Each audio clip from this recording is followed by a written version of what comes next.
Why did the Usos go to a seafood restaurant? Why did they go? They wanted to order that day one fish. Welcome to the show. Bourbon. Belts. Blockbusters. You are listening to the Triple B Podcast.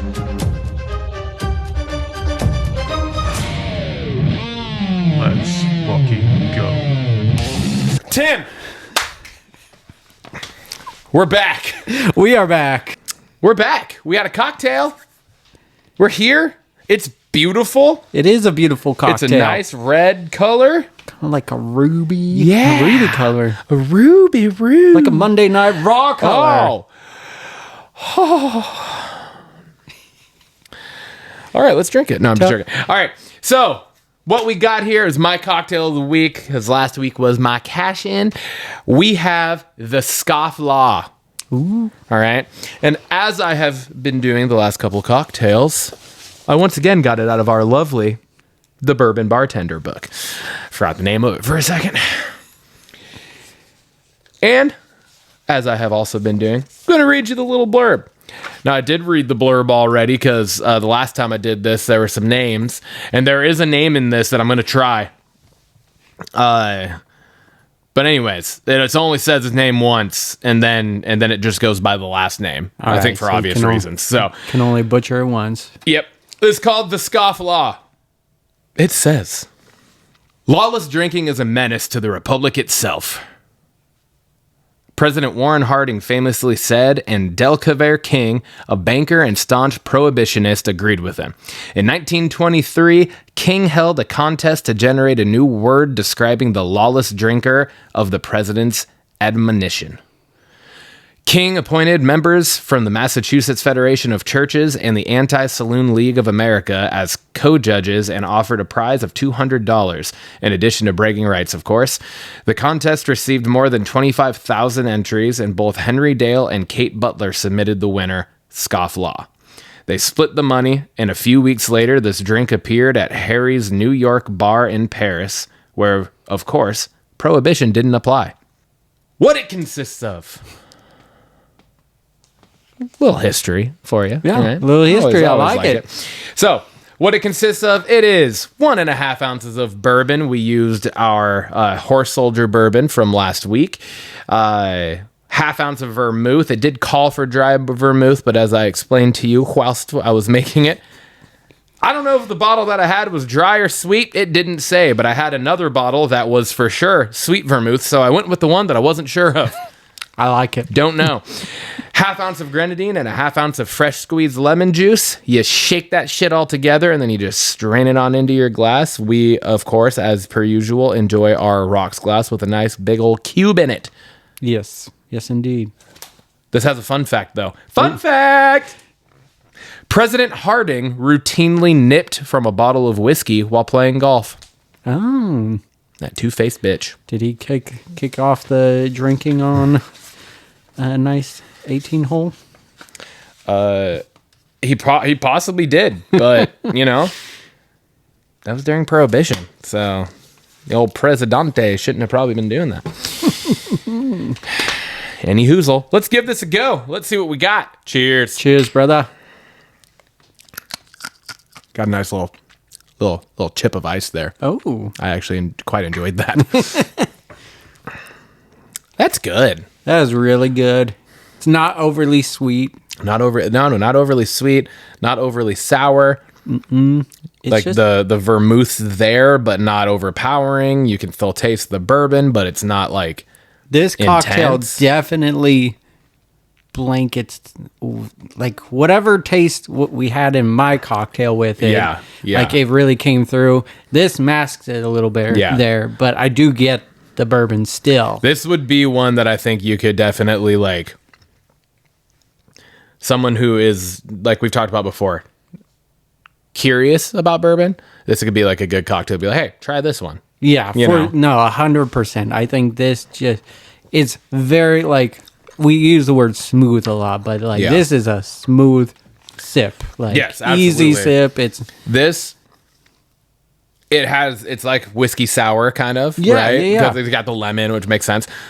But it is like a whiskey sour. I feel like you can usually taste the whiskey more. This masks the whiskey more than a whiskey sour. So it would be like your beginner bourbon drinker's whiskey sour kind of. Yeah. That's a good way to describe it. I like it. I like it. I'm gonna give it.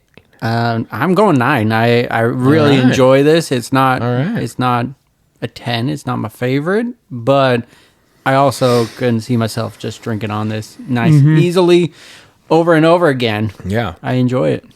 I'm gonna go with 8.5. Yeah, I'm right up there with you. It's real good. It's refreshing. It's we actually have some sun today, which is nice, as it snowed the last 3 days here. But yeah, it's nice, refreshing. Gets me excited for summer. I could definitely see myself sipping This on is a summer something like this for cocktail, summer for sure. Hot spring day too. We got spring, I guess, on its Kinda. way. Who knows? Fucking groundhog. Bringing us over to. We got a talking point for the bourbon section this week, and I wanted to throw this on here because we do have a little bit of hawk talk to talk about. Yes, we do. Free agency. It was, the bargaining period, the legal tampering, as they like to call it, started on Monday, went till Wednesday at like 1 p.m. or whatever. I think it was 4 p.m. New York time when the new league year officially began. And then free agency officially kicked off at that point on Wednesday. So we've had some happenings, some rumblings within the Hawks organization. I just wanted to, what do you think? What's your take? I mean, it sucks being a Super Bowl champion. You see it with all the teams, Yeah. and you just want to retain the whole Everybody, core group. yeah. But financially, you can't do that. Especially, and then because you're a champion, all eyes are on that team. See what good pieces you are, so Yep. you're bound to lose them. And unfortunately, we did. We lost a handful of them. It sucks to see K9 go. Especially, we just haven't replaced with anything great that I know of. Yeah. I know we did get a running back. Wilson is his name, I think, from Green Bay. Yeah. Williams, I think was his name. Yeah, something like that. I only saw Yeah. one game highlight online, and he looked good in that game. And I guess he rushed for like 1,000 yards and like 9 touchdowns or something over the 2 years that he was with Green Bay. but I mean, you got So- Josh Jacobs as your main back. You're not going to be getting a lot of opportunity yeah, there that's true. either. Yeah. So I guess that's a positive sign. Yeah. He's a big Obviously, dude though. Yeah, He's a big dude. He's Yeah. like 6. He's like, I don't remember. He's like 6'3" or something. But he's like 230 or something like that. I read. Like I don't remember exactly what the actual could be a little bruiser. numbers were there, but he's just apparently he's like just a heavy hitter. So Nice. I mean, but the big news is we re-signed Rashid Shaheed, which was a big thing. that was the number one for me. Yeah. Was re-sign him, because I know a lot of people were like, we gave up a 4th and a 5th, and he barely produced on offense. It's like, yeah, but he literally won us games on special teams, and give him a full off season in line with what is happening to me. That's not a good start. Give him a full season in line with Darnold and just building that camaraderie and that timing and that chemistry. It's going to be different. And now you're talking, you re-signed Shaheed for 3 years. We're getting Torrey Horton back at some point next year. If he's not ready, everything I'm reading is that he's expected to be ready to go, by training camp. He's not going to do anything until then because he had some surgery. Yeah. But he's expected to be ready to go at training camp. So if he is and he stays healthy, now you're talking about having, I mean, that's got to be one of the top receiving groups in the fucking league, right? You have JSN, Rashid Shaheed, Cooper Kupp, and then Torrey Horton, who showed out really well last year when he had his opportunities in the return game. He scored fucking 2 touchdowns against Washington, and then like the next day reported shin pain. Yeah. And then that's what put him out for the rest of the year. And then the next day we traded for Rashid Shaheed. Yeah. So it was just like, you have all of them, and Shaheed actually has a full time. I mean, I think our offense is going to be hard to compete with when you also then consider our fucking tight end room. Yeah, no kidding. Right? Yeah. And then if we just get a running back that can, kind of just hold it down, or a running back committee like we had this last year was perfect. Yeah, no kidding, right? And the thing is, like, who we lost, right? We lost K9, Boye Mafe to Cincy, Kobe Bryant to Chicago, Reek Woolen to Philly. Mm-hmm. Philly is paying Reek Woolen $12 million with the opportunity for it to be a $15 million contract for 1 year. Yeah, fuck no. Yeah. Go ahead, take him. There's absolutely no fucking shot in hell that John Schneider was paying him that much. Yeah. Absolutely not. No way.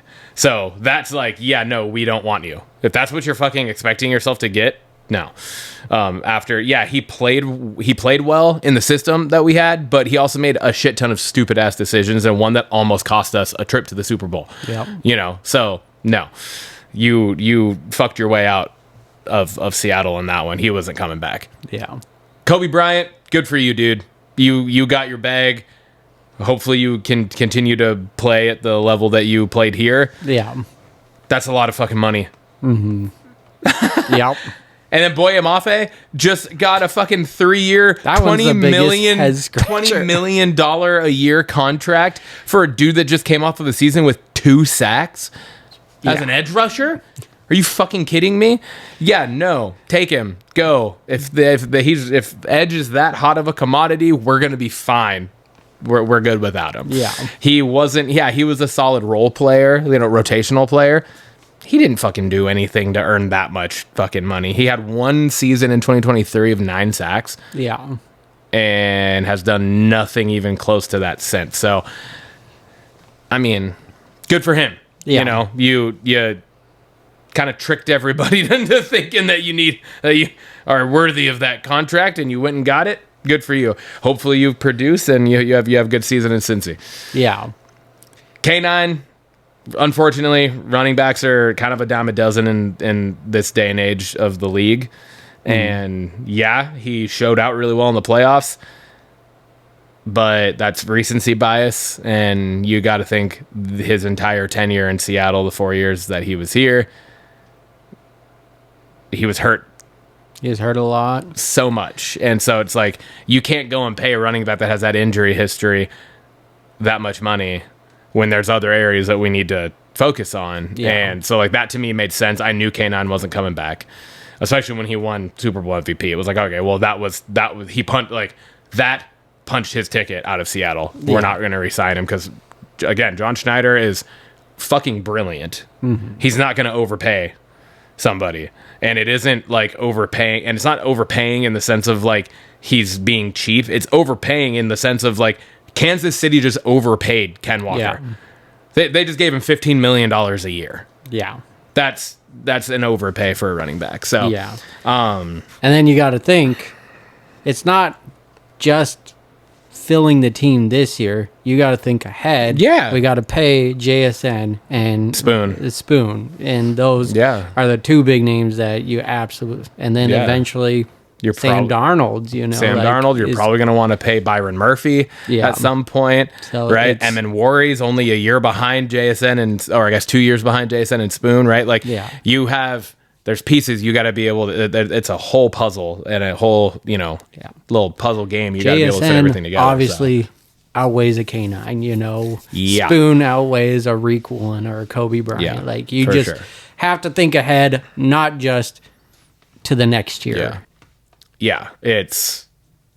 We re-signed so many of our other like special team free agents, right? Like. Mm-hmm. Brady Russell re-signed. We re-signed Drake Thomas, which was huge. Mm-hmm. He's our fucking starting linebacker, right? Yeah. So our linebacker core is intact. We re-signed Bobo.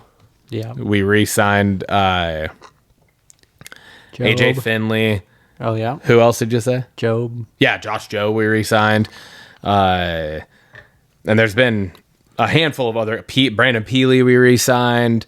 there's a handful of other guys that we've re-signed that were like smaller. Our fucking long snapper, Chris Stoll. Yeah. We re-signed him, right? Like we re-signed a lot of dudes that were like, we had the best special teams in the league last year for a fucking reason. Mm-hmm. And our special teams last year played a huge role in our season. Huge role. Because it's commonly an overlooked facet of the game. I've talked about that on here before. It's not overlooked in Seattle. Yeah. And it fucking shows. Our special teams have won us games and kept us in games, you know, and sparked comebacks in games to help to lead us to win those games, right? Yeah. Like, so that's a big part of Rashid Shaheed re-signing too. Yeah. You know, but I mean, you with Rashid Shaheed and Torrey Horton, you have the potential to be able to put two people back in the return Where are you game. gonna kick them? And you don't it's like You're going to kick it out and bring us to the 35-yard line. Yeah. Kick it deep, or you're gonna fuck up and kick it out of bounds or something. And like either way, we're getting good field position off of this. You know, True. So, yeah. That's gonna bring us on over to belts. Ding, ding, ding, ding. Ding, ding, ding. Need to get a soundbite of Laney doing it. And yeah. we could just put that. Ding, ding, ding. Timmy, what do you want to talk about? Well, I want to talk about Monday Night Raw, and what's cool about it is we went to Monday Night Raw. We were there. Monday Night Raw was in Seattle. It was, you know, we had pretty low expectations going into the really show, which I think helped the show because it was a lot better than our expectations. Our expectations. It exceeded our expectations. I didn't leave disappointed. No. Not like I the didn't either. SmackDown previous. Yeah. That was a dud. That one, yeah. That was a big dud, which was shocking because it was like 2-3 weeks before WrestleMania. And I was like, Yeah. what is going on? Yeah. You know? Yeah. But anyways, digress. It was a fun show. It was fun going. It's always fun going in crowd. We had a very polite heckler in the crowd. He was the nicest heckler I've ever heard before in my life. God bless you. You're welcome. He was getting mad at everybody when the ref would give it was only a 2 count, and he'd be like 1, 2, 2, and he was the only one doing it, and then everyone else did it the one time, and he didn't. He goes, "I'm sorry, everybody, I forgot." He also thought you looked a lot like LA He Knight. thought I looked a lot like LA Knight, and he thought he was sitting next to LA Knight for a little bit. Yeah, that was funny. That was fun. Fun. Always an interesting crowd. Yeah, never fails. All right, that brings me to my first talking point.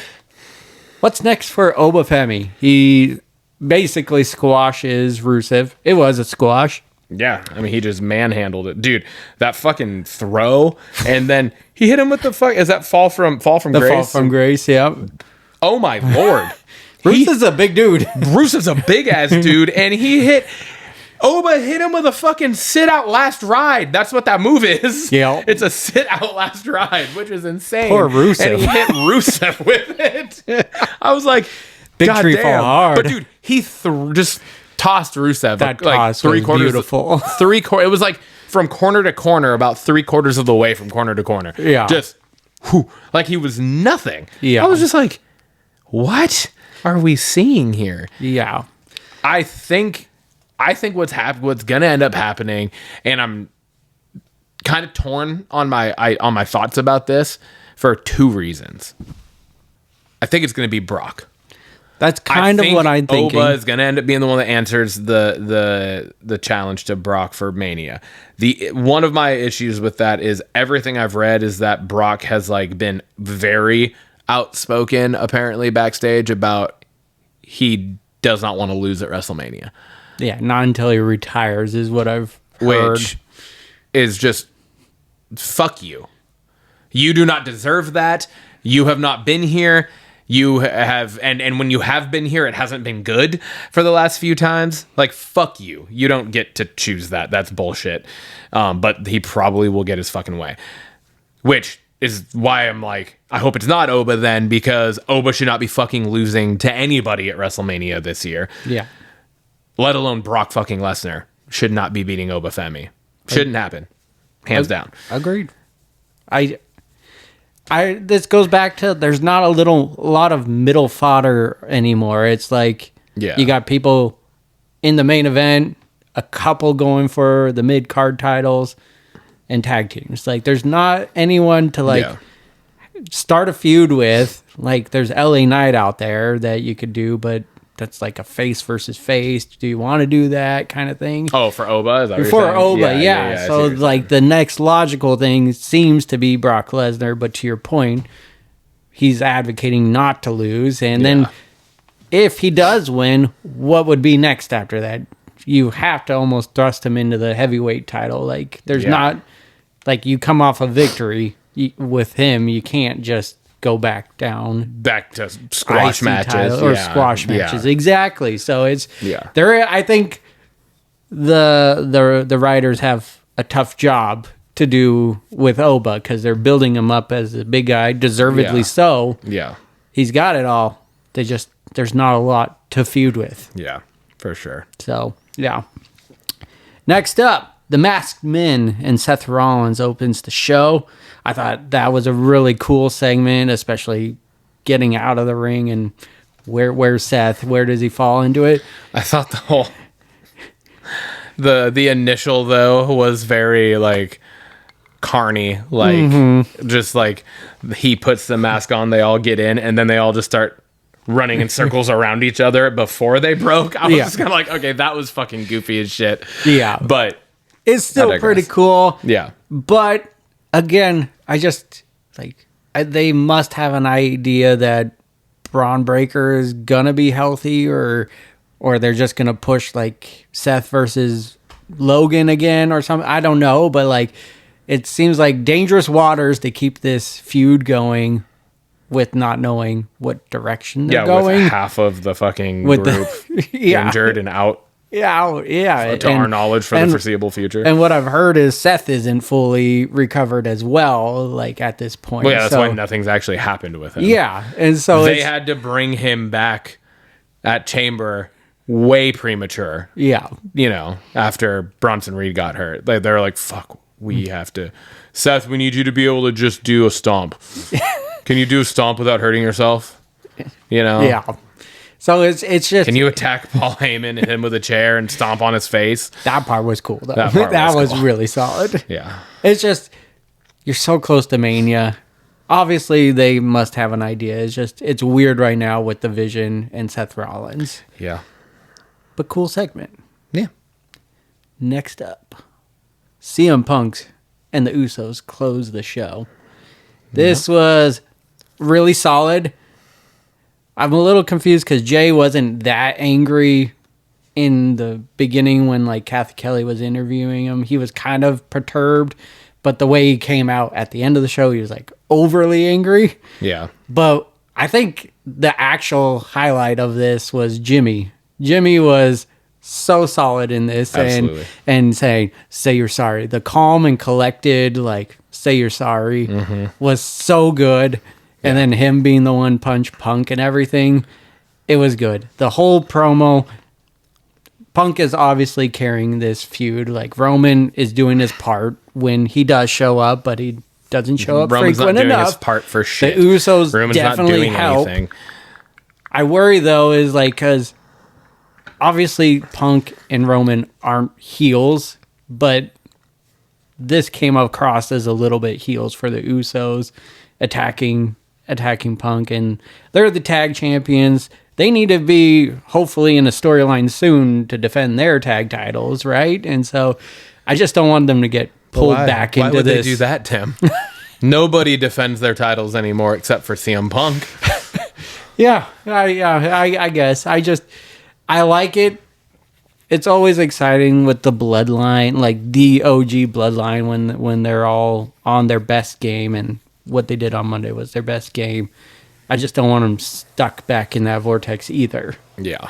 Right? So very, very solid closing to the show there. Yeah. For sure. It was Jimmy was very important here because Jay's mic antics are outdated now. It was one thing when he was constantly pacing and heavy breathing when it was like the push towards his first world title. And now since it's the same thing now as Cody just yelling all the time. Enough. Right? Like it's the same thing. Yeah. It's like that's all you have on the mic. Yeah. And now it's just like annoying and sometimes over the top. Not sometimes, it's always over the top, and it's usually annoying, and it usually doesn't come off all that good anymore either. And so Jimmy was a huge part of that. The ability to just get it that all across the way he did, so calm and collected until he snapped and hit him. Yeah. Right. Yeah. So And Punk was cold, collected. It was fucking loved every part of it. It was so good. CM Punk's so fucking good. So damn good.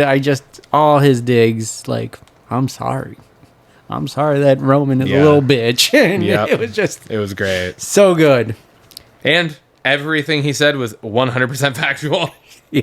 100% honest and real, and everything he said is exactly what Roman did. I like the callback to him knowing, like, Sika and everything. Babysitting Lance. Yeah. Just being part of that and just making it personal in all the right ways was just so good. So good. And I know you're going to ask. I mean, well, not, you know what my banger is, but how can you top CM Punk? Well, you do it with Finn Balor exiting the Judgment Day. Yeah. That's the banger of the night. I totally spaced for a second because I was like, now I'm lost. I was like, I know it's not going to be either of the other two matches. It fucking better not be either of the other two matches. But no, the Finn Balor officially looks to be out of the Judgment Day, and what a cool segment. Just, it was great. You know, he did a similar thing. I'm sorry that you're a little bitch and can't do things on your own. I've been trying to help you, and then he does the Pele kick, and then it was great. He gets beat down in a solid fashion. Even JD gets in on it, which I was kind of shocked. I thought maybe JD would exit along with him, but I like that it's just Finn on his own because he deserves this push. It was just a very, very cool segment with that because Finn comes off strong. Judgment Day gets their beat down. The frog splashes were solid. The chair shots were good. I love this segment so much. My question here is, where's Roxanne? I think she had to surgically remove something like a mass on her back or something. Okay. That's what I heard. Because Finn is the one that brought her in. Yeah. Right. So that she could be on his side. Yeah, so that's where I was like, where the fuck's Roxanne been during all this? Because I feel like Roxanne would have been with him, but I wonder what would have happened if Roxanne how would they have? Maybe that'll come into play later on. Yeah, maybe they attack him again, or one of the girls gets involved, and then Roxanne comes out and then helps Finn. Yeah. But there was also, I mean, she ended up attacking Finn, but there was a part where Liv could have stopped Finn, low blowed him, when she was in the corner and Finn. So, and there was just something fishy there as well. True. Yeah. But I do like the Roxanne Perez angle to it. I feel like that might have just been she got caught in the corner and just didn't get out of the way soon enough. Yeah. Because they already had the JD turn planned for that exact moment. So it wouldn't make sense for her to do it too. Because then it would have been okay, what's JD going to do now? Yeah. You're right. Her turn was her and Roxanne, or her and Raquel just starting to pummel him. Yeah. Right? Yeah, that's true. That's a good call. But yeah, it's the right move. It's been absolutely. A long time coming. Long time coming. Yeah. There's a AAA event today where Dominic is defending his AAA championship against Vikingo. I have this feeling Finn is going to get involved and cost him in that title as well. I would love that. So that just drives home some storyline, but that was Monday Night Raw. Some really solid segments in there. Not a lot of matches. That brings us over to SmackDown. What do you got? All right. Well, I got some things. Yeah, you do. I have some things. First thing, Drew quit again. Just to immediately return on the same show. which is the exact same thing he's done before against, I believe it was Punk. Yeah, I want to say it was Punk, yeah. It was either Punk or Priest, maybe. I don't remember. It was one of those feuds. Yeah. So, again, just continuing to recycle the same fucking storylines with the same people, even. That's good. It doesn't work when A, it is the same person, but B, when you do the same storyline within a year of itself. It doesn't work. Yeah. It just doesn't. Or within a year and a half or whatever the fuck it was, right? Yeah. It just doesn't work. It's just like, I quit. Oh, do ya? Do ya, Drew? The second the Did you quit, Drew? The second the Fatu match got announced, I was like, he's interfering. Yeah, exactly. So that was that. I was just like, again, it's just more like I'm annoyed with the way things just continue to be pushed and portrayed. Yeah. Yeah, there's just lazy. A lot of just repetitive stuff going on. And even you said it, this is kind of different, but in the same vein, you have the SmackDown tag team turmoil, not this week, but the week before, and then you do a gauntlet match on Monday. It's literally essentially the same thing. It's not essentially, it's the fucking same match. They just called it tag team turmoil. It's a fucking gauntlet match for the number one contendership. That's exactly what it was. They did the exact same thing from SmackDown to Raw. Nothing changed. It was just one was tag team, one was men's tag team, one was singles women. Yeah. That was it. Yeah. One was for the tag titles, one was for the IC. And here's the thing. This kind of plays into my second one here. And it will make sense when I read the paragraph I have written for my second point, which you're just going to probably be sitting there laughing the entire time because it's not one point. There's like 17 points here. I'm cheating the system. But you do a fucking gauntlet match on Raw for the women's IC, the one mid-card women's title that actually has fucking storylines to it and people involved in it that you could easily push without a gauntlet match, and then you have nothing happening on SmackDown for the women's US. That's what you should have used the gauntlet match for. Jesus Christ. Yep. What are we doing? Which leads me to my bitch fest. Here we go. My talking point number 2, Tim. I'm just going to rattle these all off, okay? You ready for it? I'm ready. You ready? Fuck the Bellas. Fuck the division that they're creating between the Motor City Machine Guns. Fuck the push of Kiana James while simultaneously destroying any semblance of integrity for the women's US title. Fuck the creative teams ruining the White Six while simultaneously pushing the MFTs continuously while nobody gives a shit about them. Fuck the constant non-finishes of matches and fuck the 3-hour-long show. That's my talking point number 2. I'm glad you brought that up. I was like, I don't know how to go about this in one thing, so I'm just going to say them all and just rattle them off. I mean, the MFT thing, like, how many times are we going to get the lantern back, take it away from, like, that's just been done. I know. This feud is over 6 months long. Yeah. No end in sight. You got the Bellas coming back out of nowhere. Everyone was just asking where they've been, and now they get a tag title shot. They cause a non-finish. Nobody was asking where they've been. I literally just read a bunch of comments, and then sure enough, they popped up. Anyways, but you bring them back, get them a tag title shot out of the blue for no reason. There's so many things wrong.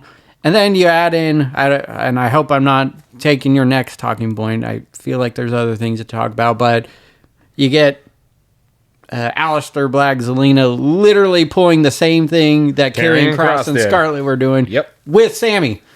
Same storyline. Yep. It's the exact same thing. Yeah. Same fucking thing. Exact same thing. It's the exact same thing. So much wrong going on, and I don't get it. Like, there's plenty of people to... Okay. Why do we have fucking Damian Priest and R-Truth now as the number one contenders for the tag team championship, and they're pushing backstage now that it looks like they're eventually going to lead the Motor City Machine Guns to break up? Yeah. I don't. They are literally a tag team. That has been fucking, what, like 90% of their wrestling careers? I just Why the fuck would you break them up? That is literally what they do. They are one of the best to ever do it. Why would you break them told up? us all about how all the tag teams look up to them. Why would you break them up? Why are we doing this with them?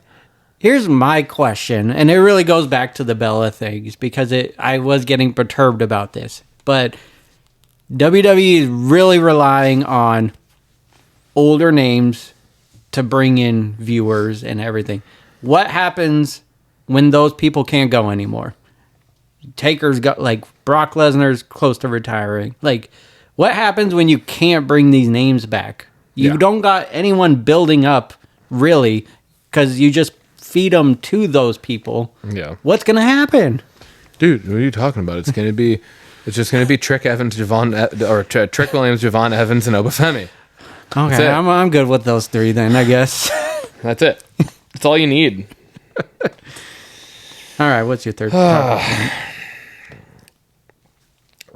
The Jacob and Trick match was fucking awesome. Yes, it was. Even with the interference that we all knew was coming. Obviously that helps to build this, and it just makes no sense to me though that it was like they're gonna go next week on SmackDown. Well, it's gonna be a no finish, duh, and then it'll go to Mania. Yeah. Well, that's because I'm like, that's the kind of match with this type of build that should be pushed to Mania. Why are you sending them 1-on-1 randomly on SmackDown next week? Like, it's not even the go home show. Like, it's what are we doing? It's not a Saturday night's main event. It's nothing. It's really just a SmackDown. So there was that. I thought the turnbuckle headbutt, and then Fatu just looks up at the camera and he just starts fucking headbutting the turnbuckle, and Trick Williams was like, oh, what did I fucking do? He's like, I fucked up. It was everything, dude. It was so good. It was just great. Yeah, no, I had that same point. I wanted, if you talked on it, I was like, that turnbuckle spot was so gold. Good. It was so good. And I mean, because I saw the interference coming out a long way ahead, I was okay because it helps Trick stay on his streak. Yeah. While keeping Jacob looking strong, for this feud. Yeah. If Drew didn't quit or anything, like, I would hate it, but you could see it a mile away. So I was like, okay with that, but yeah, that turnbuckle spot was so good. Yeah. Trick sold that so well. And for my banger, I wrote, we needed this from Randy Orton. Mm-hmm. I love it. I want him to ruin Cody. That's what I wrote. I want the 09 Randy back. I think this was perfect, and the fact that it was literally just like, there was no build to this. There was no inklings of this over the last, 2 weeks or whatever. Like, none of this. You can maybe argue the Sami Zayn conversation. I know it was more geared towards Sami. Yeah, because he goes, that I don't know. That would be my only argument. I don't know about all that. It made me a 14-time world champion, though, right? Like, that kind of thing. Yeah, for sure. But there was no moment where he went to do something and pulled back or hesitated, right? You know what I mean? Like, there was none of that. This was just like a true, like, he just, like, snapped. It was like he was listening to those voices in his head. And it was great. It was so good. And the leaving, kind of like after he shoved Jelly Roll, and then it was like he kind of came to and just started like backing up, and then he just like, fuck, and he turned around and walks off to literally just come back through the crowd with a chair and finish what he had set up. Oh man. And what fucking trust for Cody. Yeah. To literally just be laying there with your head like that and just have 100% trust that Randy Orton's not going to smash your fucking head in right now with that chair. You know what I mean? Like, it was just awesome because he just fucking laid there and just fucking took it. Yeah. Didn't flinch, nothing. Like, he just fucking laid there. It was just like, here it comes, fuck. Please don't miss, please don't miss, please don't miss. And, God damn. And then getting in the ring, sitting down, and just fucking holding the title on his lap. Yeah. It was great. I saw a picture on Facebook where somebody had taken that, Yeah. where it was kind of like from the side view where you could see Cody on the announce table in the stairs still. Yeah. And they like cut it, right? So that was like the top half of the picture, and then the bottom half of the picture was the exact same thing, but it was like 2007 Randy Orton sitting there. It was pretty dope. That's awesome. I was like, fuck, because it was amazing. It was everything that we needed. And this was, as soon as he fucking smashed Cody's head on the table, the crowd went fucking nuts. Yeah. They were cheering so hard for it. It was awesome. Which is going to be hard to like, I mean, we talked about it, like booing Randy now is like but not going to happen. I think that's the point of this. That's the best way for them to go about it, because Cody's theme song is still over, but that's about it. Yeah. Yeah. Nobody's really that jazzed about the fact that he's fucking champion again. Yeah. Right? Everyone wants Orton to win this fucking match at WrestleMania. Yeah. And so now you have a heel Randy Orton that's going to be getting cheered, and a fucking babyface Cody that's probably going to be getting booed. Yeah. You know, like there's going to be some semblance of the Orton Cena feuds of the past, you know? Yeah. Where it was like Cena was so over that people were over it. Yeah. You know, that's kind of where Cody's at right now. Yeah. No, I mean, talked on it last week and just said they need to do something big for this story. If it's going to stay a one-on-one, they need to do something big, and they sure did it. Yeah. It was one of the best closing segments to a show in a long time. Yeah. Very needed. It was gruesome in all the right ways, and it was perfection. It was Can we great. give Jelly Roll some kudos and flowers for his like selling of being shocked and scared of the whole thing was so good. And then that closing shot of him just holding the title with some blood on his O on his shirt. I will say, I thought it was a little weird. He went from wearing his blue shirt at the beginning of the show into a black shirt. I wasn't calling that he was going bad or anything, but it was like he was wearing light blue, and then I didn't even think about that. And then it went to the black shirt, which is cool and everything. So maybe it was a tell, but I didn't think of that. But I was just like, he changed shirts. But awesome close to the show, much needed for this feud, and I'm pumped for the two main events now.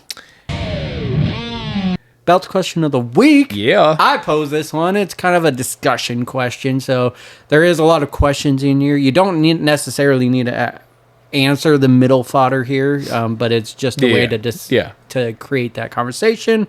So my question is, what is your take on the characters of GMs Adam Pearce and Nick Aldis? Do you like them? Are they doing a good job? How do they stack up against previous GMs? And then eventually the ultimate question is, who's been your favorite GM? That last, is it who's been my favorite just between those two? No. Just in general. Okay, that's how I read it. Yeah. I just wanted to make sure. Okay, so I love both their characters. I think they're polar opposites perfectly. Mm-hmm. Right? Like, Nick Aldis is the one that comes out and is like, oh, really? That's not how this is going. This is happening. And Adam Pearce is more of like the, what the fuck? You know, like, shit's just happening on the show. And he's like, oh, God damn it. Come on, you know. But I think it's just, they're done so well. The characters are really good. I think for the day and age that we are in, they're perfect for these roles, and I think they do them absolutely fantastic to the best of their absolute abilities, with there being significant setbacks in terms of that specific role. And what I mean by that is there's zero kayfabe intact anymore. Yeah. So there is absolutely nobody, I don't think, that watches outside of maybe little kids that don't understand, right? No adult in their right mind is watching wrestling consistently anymore and thinking, oh, Adam Pearce and Nick Aldis are actually in charge of anything. Yeah. You know what I mean? Yeah. And which I think is a testament to their characters and their ability to be this, long standing. But it's also such a detriment to them and their abilities to make this even better because they're doing everything that they can within their power to do it. Yeah. And it's just, I do think that kind of hurts every now and then where it's like, oh, I got to go talk to Nick Aldis. And it's like, no, do you? Or do you need to go talk to Hunter and the creative team, right? Do you need to go talk to old Michael P. Hayes in the back, right? Like to try to figure it out. Because we all know, especially with shows like Unreal, right, that it's like, all this and Pierce, I will, to their credit, are executives backstage. Like they are, I'm sure they're a part of creative at least to some extent. Yeah. Right. I like that they also go, I have to talk to uppers. Yeah. Yeah. Like they that's throw fair. That in They there. at least do acknowledge that it isn't them as the end all be all, right? Yeah. Like they can make some matches here and there, but ultimately they're like, well, let me go talk to Hunter essentially. Yeah. So I do think it's hard in terms of like the second to last question where you said, how do they stack against previous GMs? I think it's tough to compare because, we had the fucking just absolute wild era of where it was like the randomized fucking GMs, like weekly GMs or whatever the fuck it was, where it was like just random celebrities and stuff. And it was just like, that was trash. That fucking sucked. There are a couple cool moments that came from all of it, but all in all, it was just like, what is going on here? Yeah.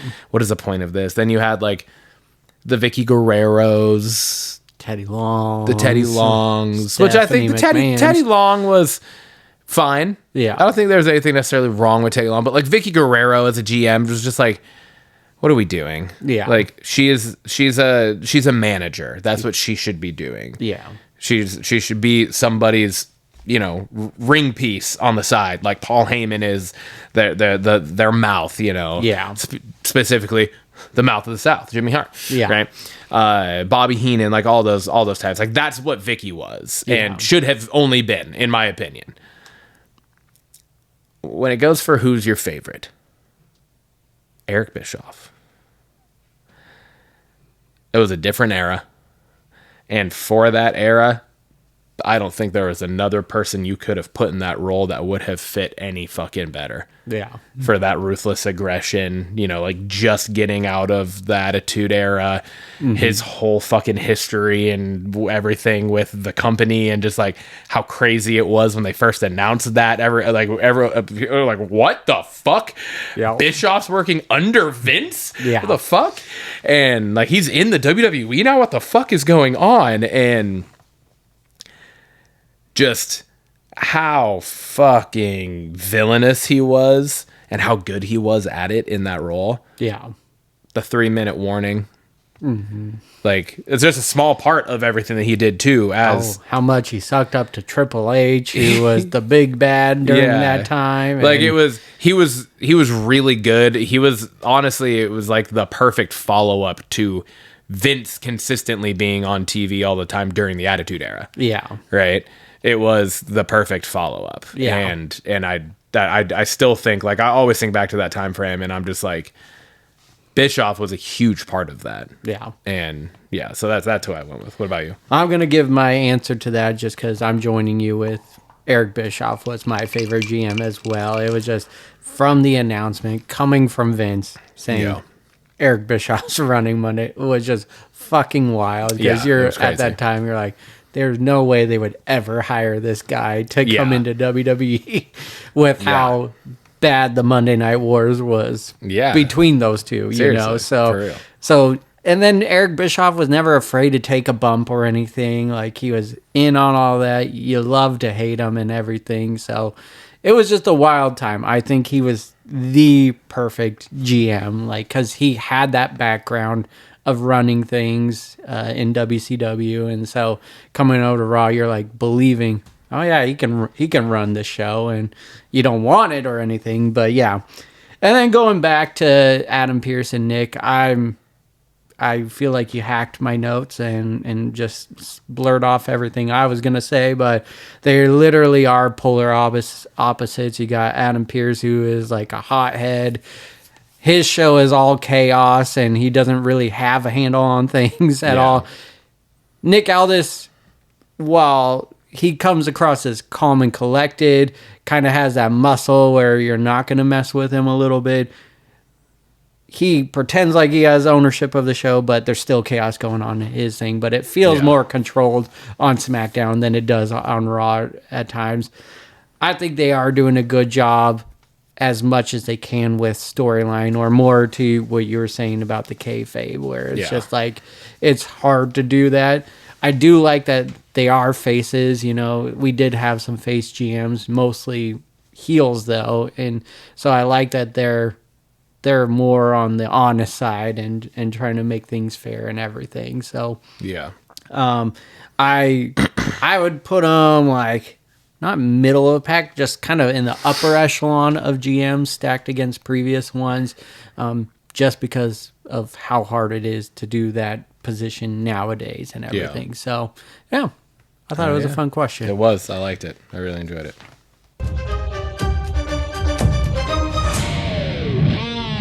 Timmy? Yeah. That brings us to Blockbusters! Lights, camera, action! But first, we got our cocktail with your bourbon now. We got to re-up it. This is the last of our month of swapping out bourbons for things, right? Your cash in a few weeks ago, I was gone, so we both had our bourbon. Then we did the cocktail, and then we tried your cocktail with my bourbon as well. Then we just did my bourbon last week, where we tried each other's, and now we're doing the cocktail with both. So this one's with yours. Let's give her a go and see how it holds up. Your bourbon comes through a lot more in cocktails. Mm-hmm. Yeah, I think my bourbon gets masked in cocktails more. Yeah. I think that Penelope is definitely still there. It almost made it have like a tropical taste to it. Yeah, it's a little more sweeter. I was gonna say, do you taste that? Yeah. That's good though. It's real good. Totally different. Yeah. Like that totally changes the cocktail. Which like makes sense. Yeah, because Right, I mean it definitely everything makes got sense. different things and everything, but it's just like with how masked yours was, I wasn't expecting that. I know. At all. You could definitely taste the bourbon, but in a really good way. Yeah. Oh yeah. Oh, that's good. That's real all good. right. My focus feature. We have In the Gray. The synopsis is, the film follows a covert team of elite operatives who live in the global shadows. As comfortable wielding power and influence as they are with automatic weapons and high explosives, when a ruthless despot, I'm not sure exactly how to pronounce that, steals $1 billion fortune, the team is sent to steal it back on what would be, for anyone else, a suicide mission. What begins as an impossible heist gets much worse, spiraling into an all-out war of strategy, deception, and survival. The cast of this is Jake Gyllenhaal, Henry Cavill, and Isa Gonzalez. The release date will be May 15th of this year, and it will be out in the cinemas. Were we just talking about Isa Gonzalez last week? And I And you literally said said, I was like, you dude, she's in so much stuff now. Like I just read she's in something else coming out soon, and this was it. I didn't remember what it was last week, but then they put the trailer out for it, and I was like, that's what it was. Dude, yeah, this, man. This looks great. This looks awesome. Action packed. I love Jake Gyllenhaal. It's loaded cast, right? Yeah. In this and everything. So I love the premise of this too, because like we've gotten, there's heist movies have been around forever. Yeah. And some of my favorites. It's like at some point you're kind of like, how can we do a heist in a new way? And like for me at least, this is relatively newer idea where it's like the heist has already happened and now they're being hired, because usually it's like someone hires the team to perform and execute the heist. Yeah. The heist has essentially already taken place. They're being hired to heist it back. Yeah. That's a cool really concept, cool. I Yeah. think. Yeah. Absolutely. And then it obviously got like some comedy, a little comedy feel to it. But Yeah.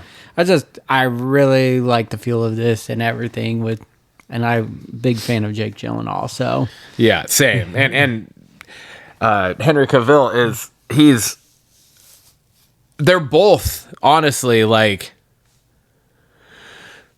I feel like in most of these movies you have like the rugged action person, and it's like neither of them are necessarily that. yeah. You know what I mean? Like neither of them are like a Chris Hemsworth where you're just like, yeah, he's just going to fucking beat your ass. Yeah. Right. Well, I know like Jake Gyllenhaal was in Roadhouse, the remake Roadhouse, and all that. And like he's been in stuff where he's been a badass, and same with Henry Cavill.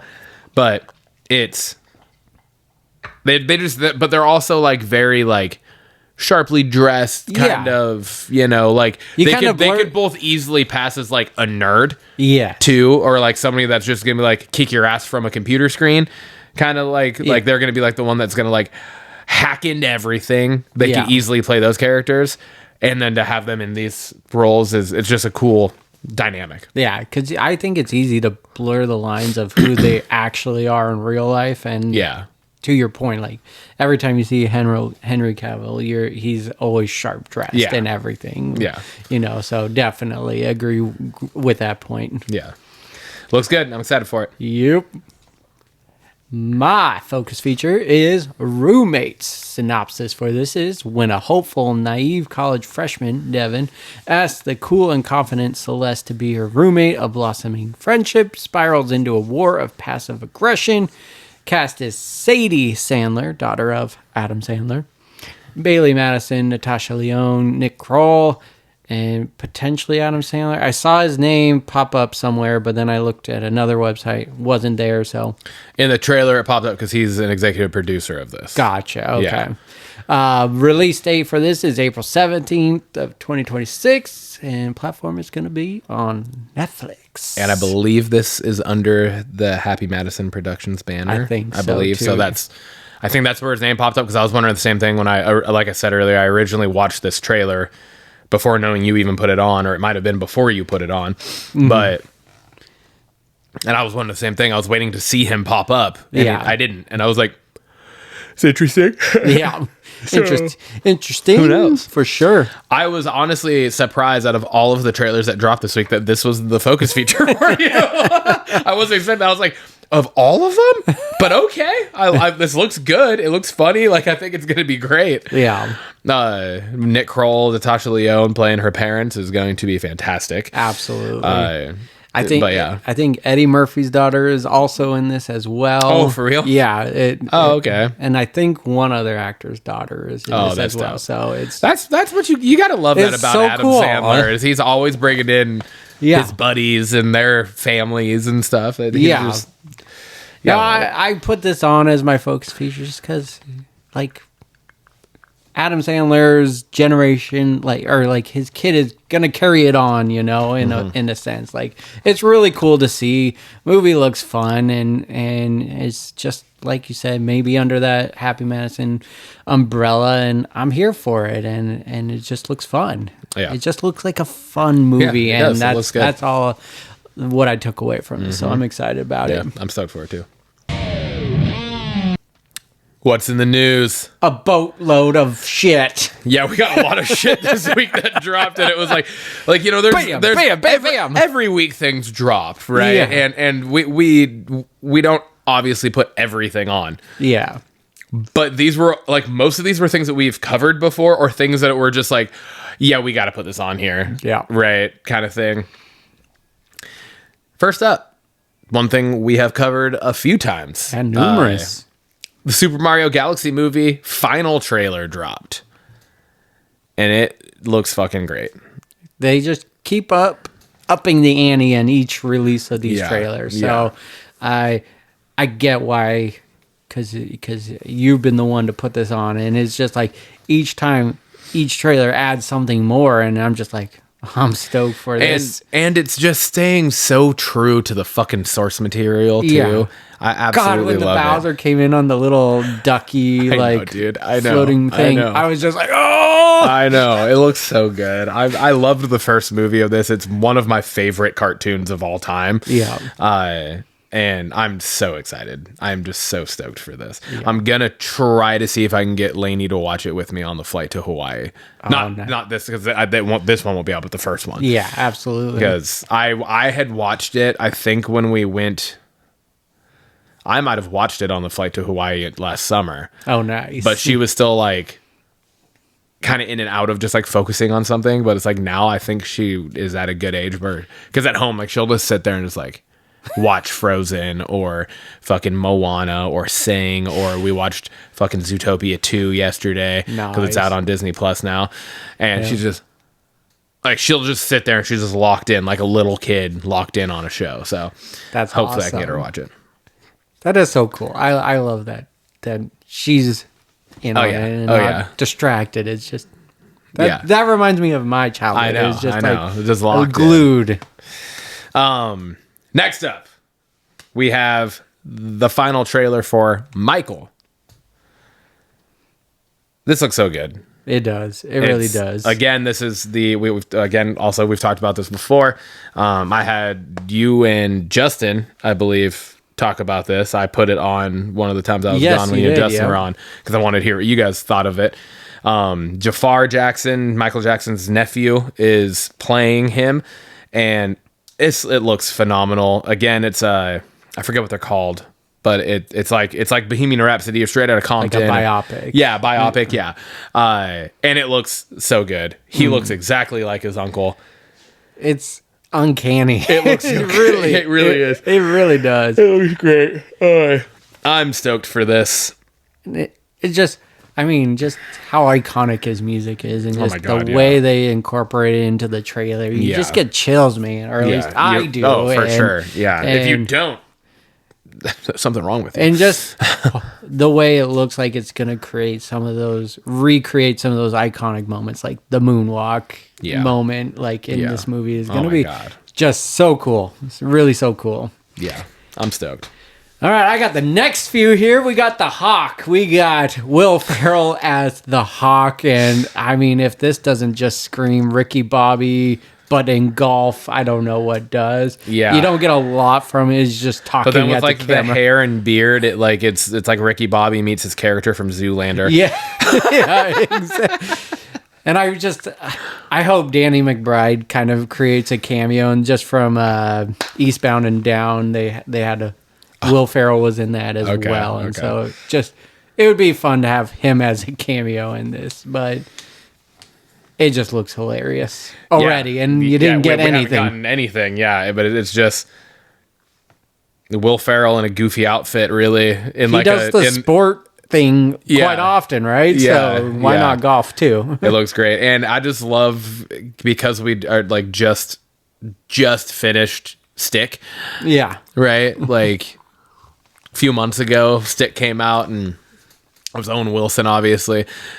This looks like it's going to be more goofy comedy based, right? Yeah. Than like Stick was more like loving comedy based, I guess, you know? Yeah. There was more of like seriousness to it, but it was also funny. Yeah. This looks like I feel like this is going to be more like Happy Gilmore-esque style. Yeah, but probably more goofy on the goofier side, right? Because ultimately, Happy Gilmore even had a story to it, you know? Yeah.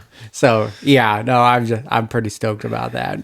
I had no idea this was even in the works or anything. So. Yeah. Next up, another follow-up. We got the Hokum official trailer. I didn't get to talk on this last time. We're kind of throwing it back to episodes that we weren't on each other's episodes. But Hokum, this trailer looks wild, dude. It looks creepy as hell. We got Adam Scott as the main character here, and he's going to a hotel. It's very Shining-esque / The Ring kind of vibes to it. Yeah. But then also like Smile in there. Mm-hmm. It's creepy looking, man. And yeah, dude. I think Adam Scott is going to deliver hardcore on this. I'm really excited for this one. Yeah, this looks wild and out there, and Adam Scott in a role like this is just not something that we're used to, and so I'm excited for that.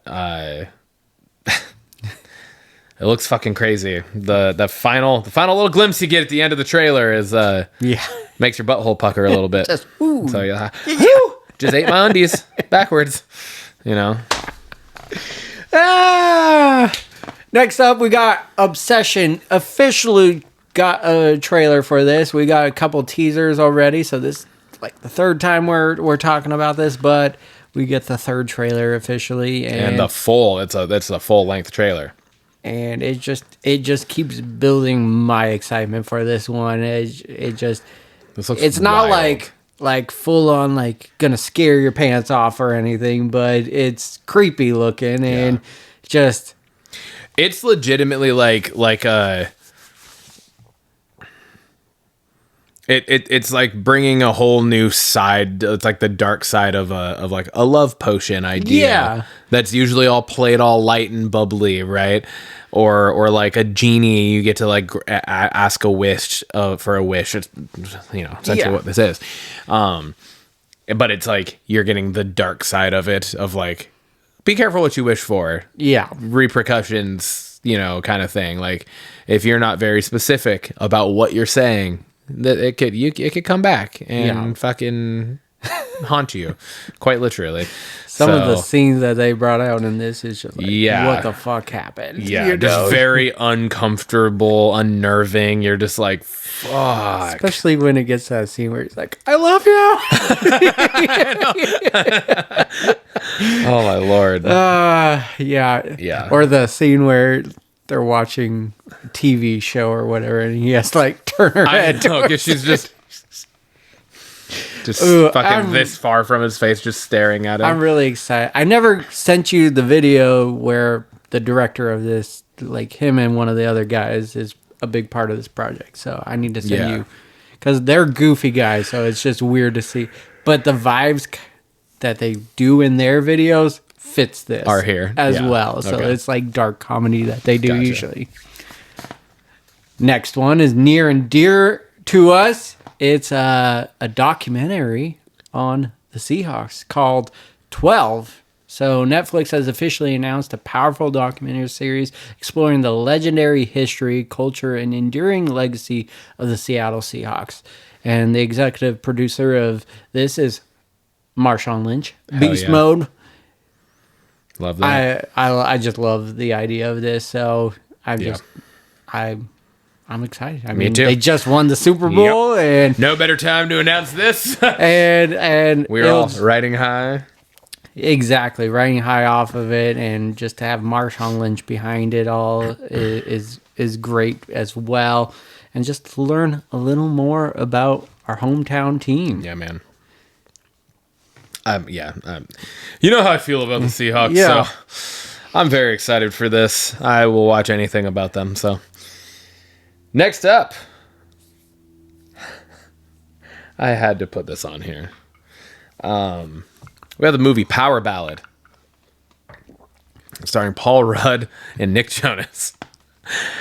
And this looks fantastic. It looks hilarious. It looks wild. It's like, you're just like, what the fuck is going on? Looks essentially like Nick Jonas is maybe like a in between, like not sure exactly what's going on in his music career, and Paul Rudd's like a down on his luck, like producer maybe kind of person, and they end up linking up, and kind of seems like things are going well, but then there's some absolute fuckery going on as well, maybe. Yeah. So I was just like, Paul Rudd, I'm in. There's almost nothing you're gonna show me that Paul Rudd's in that I'm not going to watch. Exactly. So the second I saw Paul Rudd, I was like, I'm in. Yeah. But even Nick Jonas though, like, there's not much he's been in that I haven't liked either. Yeah, so. Exactly. Like he was in Jumanji, right? Yeah. Yep. So his character just underratedly funny, and I think that's what's going to come across in this. It wasn't what I thought it was. I thought we're like, oh, this is like a serious movie, and then And I feel like it still will be, but but there's then they gonna be- bring that humor to it. Yeah, 'Cause for sure. obviously, there's beef between these two from stealing a song or something. Yeah. But I like how the trailer all played out, just with like, oh, serious, man, you're awesome, and then they're brawling. Yeah. you know. So, Well, and I just loved the part where he was like, Nick Jonas is up on stage and he has like obvious fight marks on his face, and then Paul runs in the crowd. He looks like he's all beat up too. It's just like, oh my gosh, man. yeah, It looks great. looks like a fun one. Next up is we got the actual full trailer for the Malcolm in the Middle reboot. Hell yeah, man. They didn't miss a fucking beat, dude. No. This looks like, I feel like this is going to feel very similar to the Scrubs reboot. Yeah. And I don't know if you've been watching that or not. Oh, I've been watching. It's so good. Yeah. And it's like perfect. It's like new age, but it has the exact same feel. Mm-hmm. They've done it so well. I was just talking to Trey about it the other day because he texted me. He was like, dude, I watched the first episode of the Scrubs reboot. Holy shit. I was like, I fucking know, man. It's so good. And yeah, I just feel like based off the trailer for this, it felt like we were back in fucking 2006 or whenever the fuck watching this show again. But now it's just like they're all grown up. Yeah. Like, it looks so fucking good, and I mean, it has the exact same tone and vibe exactly of the show. I like the story that they're telling of this and everything. It just, you know, he's avoiding his family. It makes sense. It totally the does. line, it totally makes It sense. totally does. 100%. He was always the only like seemingly normal one in the Yeah. family, but that always caused him to get into some shit, right? And now the one line though is where the wife's like, you can't just hide from your family and act like they don't exist forever. He goes, it was working just fine until they showed up. And the young brother was in the bed with the mom. I was just like, oh, just what this looks like it's gonna do is exactly what Scrubs did. This is how reboots should be done. Is just to bring you back to those same feelings that you had watching these, but being new. But being ordered to tell new stories. Like, yes, the Scrubs reboot is doing such a good job of that because you're literally getting what we got in the original series, but now we're getting it with the interns from the original series as the fucking head people at the hospital now, right? Like, they are the doctor, literally they are the Dr. Cox. Yeah. Right? And so now you're getting that, and you're getting you're finding attachment to these interns. Yeah. Just like we did JD and Turk and Elliot, you know. And I just have the feeling, I mean, from every look I got from this, it looks like it's going to be more of that. Yeah. With Malcolm in the Middle. So super excited about that. Yeah. Next up, we have Big Mistakes. I almost put this down because Haley told me to put it down. I am so excited for this. Writer, creator, director, Dan Levy. Hell yes. Just like he did for Schitt's and Creek. Yeah. Schitt's and Creek. Schitt's Creek, sorry. Schitt's and Creek. Schitt's and Creek. Sometimes. No, for Schitt's Creek. He's like, I love... There's so many things about this trailer that I love. He is clearly an openly gay priest, which is just fucking hilarious in and of itself. Yeah. And then him and his sister get into some fucking shit. That's really, I think, the best way to describe it. Yeah. They get into some shit. Some shit starts happening to them. They start happening some shit. Like, however you want to look at it. But it's just not good. And things start happening. And it looks like it's going to be fucking fantastic. It looks wild. And me and Haley talk about it. We want to see more Dan Levy. Yeah. And everything he's in is just so good. Yeah. And He's so fucking just seeing that hilarious. he's the writer of the show and everything is awesome. You get Laurie Metcalf as well as the mom in this, which oh my is God. just comedy gold as well. So just super excited about that. And then just one of my favorite parts of this is when they're in the back of the truck and then he runs out and just totally face Just fucking eats it. acting like he's on solid ground because you like see him running and then just boom.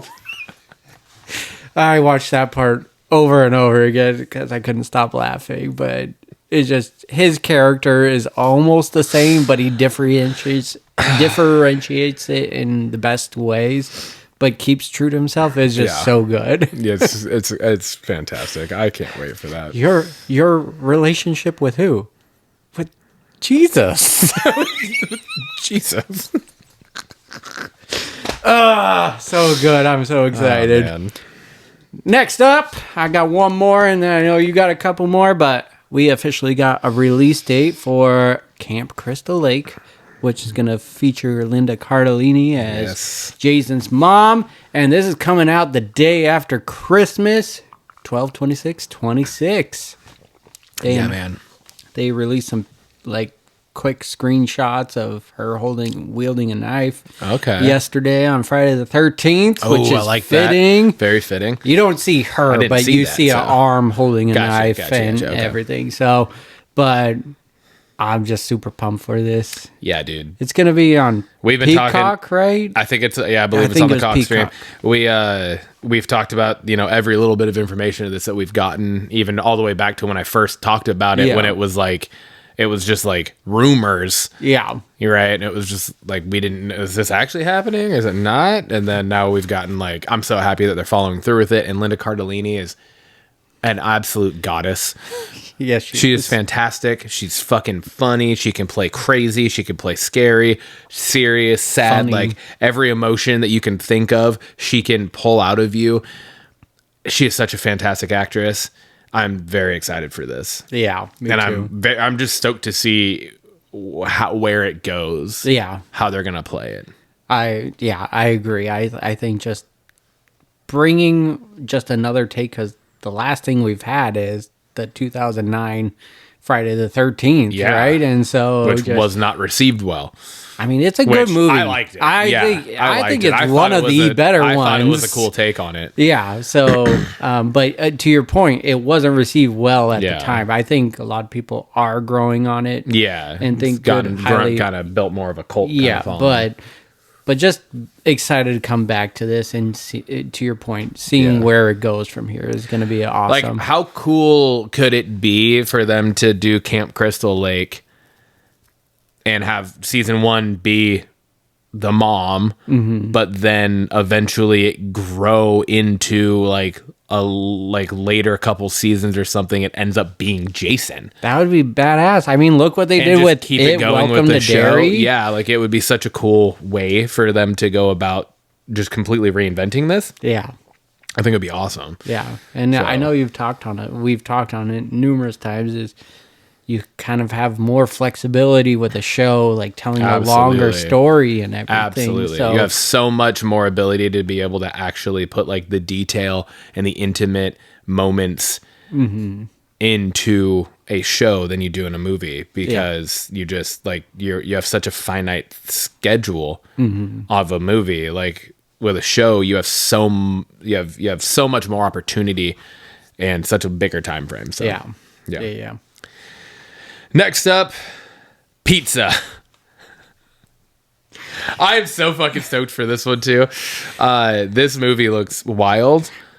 It gives me like vibes of fuck, dude, so many different things. But like, just first watching it, it's like Superbad meets 21 Jump Street. Thank you. I was gonna say super bad. Like, this takes me right back to some other crazy shit that I'm like totally spacing on, like what things I've seen that have turned like fully animated like that. Yeah. But like almost Beetlejuice-esque, like, little bit, not like in that exact realm of Beetlejuice itself, but just like, I don't know, just stylistically kind of, maybe. I don't know. It's essentially these two kids. It's Gaten Matarazzo, I think is how you say his name. I can't remember exactly, but he's like, I was telling Lindsay, I was like, he's the most recognizable kid from Stranger Things. Yes.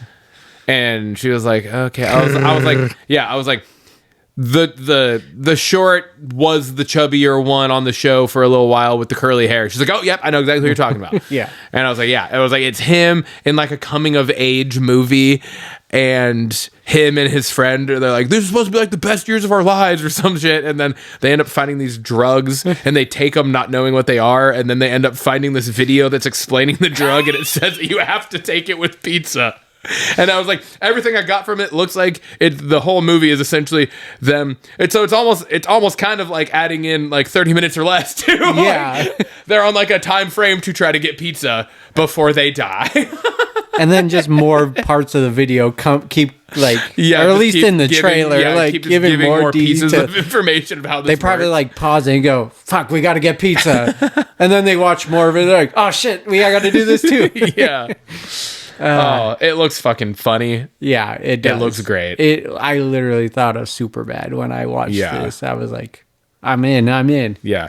I don't think, like, no matter how old I get, I don't think coming of age movies will ever get old. No, especially like coming of age comedy, like Good They're Boys. just- yeah, Good Boys is so fucking good. Blockers is kind of. Blockers is 100% a Yeah. coming of age movie. It's so fucking good. There's another one too. I'm not gonna remember the fucking name of it. It was along the same lines as like The Boys or The Good Boys. Yeah, I think Good is what that Boys, was. yeah. But there's another one that was like young kids like coming into high school or like about to come to high school. Yeah. Where like this is, I think, more along the lines of like Superbad, where it's more like the end of high school. It Yeah. seems like, at least. Yeah. But yeah, anyways, like there's all those fucking shows are just, Yeah. they're too I good. agree. Easy A. Yeah. Booksmart. Yeah, Booksmart. Yeah. Fucking even Mean Girls. Like these solid. types of movies are just, they're just They're fucking timeless. good. Yeah, They're good. great. They're just relatable. Yeah. So. And finally, in the news, we had a lot of shit in the news today, but finally we got like the final and full trailer for Disclosure Day, Yeah. which again was another one that I put on here originally with Nathan, I yep. believe. Yep. And boy, you get a little bit more of this. And it looks fucking wild. It does. I believe this is going to be one of the first movies to open up the summer blockbuster. Okay. From the release, because I think it comes out end of May. And so it just, but from this trailer, it Yeah. feels like it's Yeah. like a big summer blockbuster. And you got Spielberg's name to it, and just the more they add to the trailer, it's just wild. Yeah. It's just such a cool idea and Yeah, everything. it's fucking awesome. You kind of like get a scene in there. It reminds me of Independence Day, where it looks like a spaceship's kind of coming through the okay. clouds. Yeah. And it brought me back to Yeah. Independence Day in there. But I'm super excited for this one. Yeah, it looks crazy because even with this trailer, like you feel like you get way more information in this trailer than you have in any of the other stuff we've gotten previously. But you also at the same time, it's like, what the fuck's going on? Yeah, Like so many questions. know. Yeah. So they've done marketing wise, they've done a really good job with it, and just like keeping you fully intrigued with each piece, but not knowing any of it. Yeah. Right. So like you're gonna go into the movie still with a lot of things to be able to be surprised about and shocked, and Yeah. it looks great. Bringing us to our special segment of the week this week, we have Toasted or Trash. Again, this is where we assign each other a movie or show to watch. We respectively watch it. We will talk about what we watched, and then we will say whether we thought it was toasted or trash, and whether the person that assigned it to us, whether we thought they think it's toasted or trash as well. I do know that these were both first watches for both of us. Yep. They're relatively new, one of them being immediately new, and one having come out in the last, I don't know, Borderline came out like late last year. Summer, Summer late last year. summer, Yeah, yeah. something like that. So Tim, you gave me Borderline, and I gave you War Machine. Let me talk on War Machine. This is a action-packed movie, Yeah. but with story. So kind of going back on our block buzzing where I watched The Bluff, where I wasn't too into the movie because of the story, had a lot of action. Whereas this one gave me story to care about and want, and had a bunch of action. I gotta say, this movie had me on the edge of my seat a lot of the time. It was very intense. I thought it was just a cool premise. There was parts where I was like scratching my head, what's going on outside of this group? But then they kind of tied it well into the end of the movie, which I thought was good. But what's the main guy's name? Richardson. Alan Richardson did an incredible job. I thought this movie landed. I thought this was really well done. I'm saying it's toasted, and thinking you thought it was toasted as well. 100%. Yeah, I definitely thought it was toasted. It was 1,000 times better than I thought it was going to be. Yeah, I went in with very low expectations. Same, because I'm like, all right, it's a group of military dudes fighting this fucking alien machine. Mm-hmm. A, we've seen this. B, they're not really usually that good. Yeah. This was fucking good. Yeah. This was really good. And it was like, to an extent, I thought it was like, as realistic as something like this could be. Like, I thought they actually did a really good job of like keeping it moderately realistic. Like, this thing's just whipping their fucking asses. Yeah. It wasn't like, we're Marines or fucking Army Rangers, we could do this, and then they beat the fucking thing, Yeah. right? It was just like, what did he say? Like thermodynamics, Yeah. motherfucker, or Yeah. whatever, as he fucking toasted the one. Yeah. Right? And then he's just goes through all this shit and all the flashbacks to him losing his brother and all the shit and the situation that it was in, and the whole, like, because you were just getting bits and pieces of it and making him think like, or making us think that he did make it back. And then when the guy's like, Mr. War Hero, and he just like goes at him like he's about to just rip his head off, and then he just like yells at him, that like explains to him what actually happened, and that he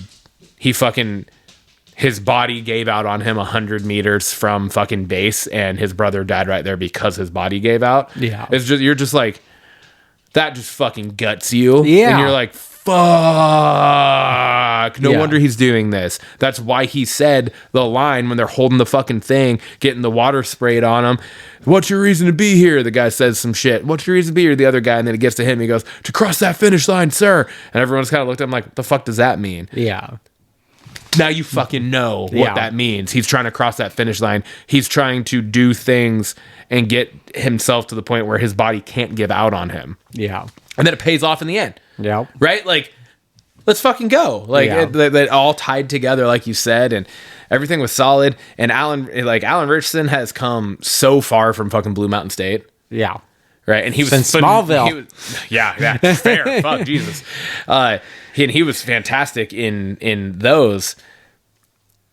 And then fucking Reacher has done tremendous things for him in his acting and career. Yeah. But this was different, and it was, I don't know, it was just really good. Yeah, I thoroughly really enjoyed enjoyed this beautiful scenery too, Yeah, and absolutely. everything, and just it like I said, it was intense. It had me on the edge of my seat. I was fully invested into the movie, and I mean, it feels like it could have a sequel too, to it. Yeah. So I'm open to it, but I thought it was well done and clearly beat my expectations of what it was going to be. So Yeah. What about Borderline, Ryan? Yeah, you gave me Borderline, a Samara weaving vehicle. Ray Nicholson. Yeah, Ray Nicholson, Eric Dane, rest in peace. I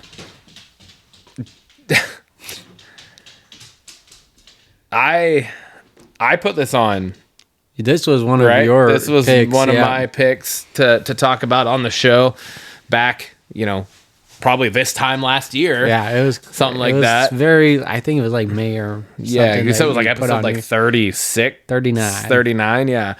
That I brought it up. And I was excited about it then, obviously, just because I was like, this looks fucking wild. And then watching it, it was just like, outside of the first 5 minutes, I felt like the beginning of the movie, it was kind of a slow burn. A little bit of a slow burn. Just kind of like piecing together, like, what the fuck is going on? And didn't seem like there was a ton. And then it kicked into gear, and it was just like, oh shit. And I was just like hooked. So you know, I kind of want to say it's like the equivalent of like anytime I've ever told anyone about watching The Office or Game of Thrones. You gotta get through the first season or get through the first two episodes of Game of Thrones, and you're gonna be hooked. Get through the first pilot season of The Office, which was like 6 episodes. Yeah. Season 2 is season 1, really, right? Like, get through the first 6 the pilot episodes, and then you're into the actual show, and you're gonna fucking love it. And that's how this was. And I, by the end, 100% thought this was toasted. I was just like, holy shit, what a fucking fantastic portrayal of whatever or all of the fucking mental illnesses that Ray Nicholson was playing in this. But holy shit, how good was that? And the Samara Weaving's just fucking chef's kiss when it comes to horror. She is the current Scream Queen. Yeah. She's fantastic. And I know it's not even a think or a question. I know you thought this was toasted. It was fucking toasted, dude. Back-to-back movies where I was fully invested. Like, even the slow burn at the beginning was just like, what is going on? Had me interested. And then just the soundtrack, the funny blend of horror in this, and just the thriller of it all. And then just Rainick, like you said, the mental illness portrayed in this, and then that final or the finale of the movie just had me cracking up laughing. Yeah, pretty much. I was just it was so good. This was another one where it's like I was really excited to see, but also was like, it looks like a B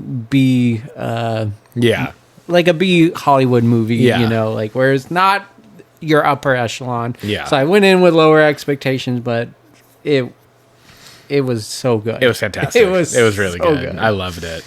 It was great. Good watches this week. Yes, absolutely. And to wrap up, we have our Blockbusters question of the week this week. I posed this, and kind of in the vein of some of the stuff we've talked about today, right? My answer, or both of our answer to the belts question kind of had me pondering, and I was like, oh, this is solid. You know, we both, borderline. We have Hokum. Yeah. Fucking whatever. We talked about a bunch of different villain type things today. And so I thought, what's your favorite villain of all time? But I put a little caveat on it because I was like, I feel like we've talked to an extent, at least, in this idea before when it comes to movies. So I want to specifically ask, what is your favorite TV villain of all time? No runner-ups, no ties. You can only pick one. Well, go. I think this was an easy answer for me because I've thought about like who I've hated the most on TV, and a lot of them, which is a testament to this show, come from the same show, and it's Game of Thrones. Game of Thrones has probably some of the most hated villains of all time, and I'm going to stay in that lane, and I'm going to say Cersei Lannister is my favorite because she makes you, like, she's pretty much the reason why you hate all the other villains in that show to an extent, and so I hated her, but I loved to hate her. She did a very good job. The only bad thing was she didn't die good enough for me in the end. Yeah, right. It was the temple crumbling. Yeah, you don't even see it. You don't even see her actually die. So that is who my favorite TV villain is because I love to hate her. That's funny. That's funny. I love that you went there because I almost went in that same world with King Joffrey, but I didn't. I don't even need that. What am I doing? Negan from The Walking Dead. He saved that show, hands down. Oh yeah, like hands down. That character saved that show. In what, fucking season 6 or 5? I think it was the end of 5, beginning of 6. Yeah. Like, absolutely saved that show. And that in and of itself is a fucking wild thing to say, that the introduction of his character saved that show when he brutally murdered one of the most beloved characters on the show. Yeah. Right? Like, holy shit, what a fucking entrance to just absolutely make people fucking hate you. But then to be able to turn around and say that that character is what kept that show fucking thriving through the entirety of its 11 season arc. Yeah. Right?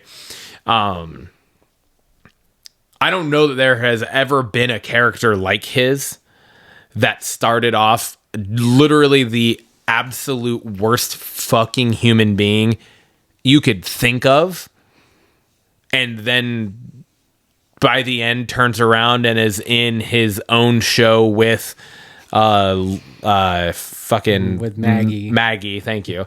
With Maggie as like who was the fucking wife of the dude that he bashed the brains out of right in front of her. And and then they're like working together, right? Like what a fucking character arc. Yeah. Right? Like it was just so good. Yeah. And yeah, he's just every time I fucking see him, and I why am I forgetting the fucking actor's name? Oh, it's Morgan. It's 3 names. Morgan. Jeffrey Dean Morgan. I was like, I know Morgan's there. I know Morgan's in it. Jeffrey Dean Morgan. Every time I see him in anything now, I'm just like, I fucking love him. Yeah. Doesn't matter how good the movie is, how bad the movie is, or TV show, whatever, music video. I don't give a fuck. I'm like, he is so fucking good. I love him. He's so great. So, yeah, that's mine. Well, dog, episode 93. 7 more. We're at that Benji.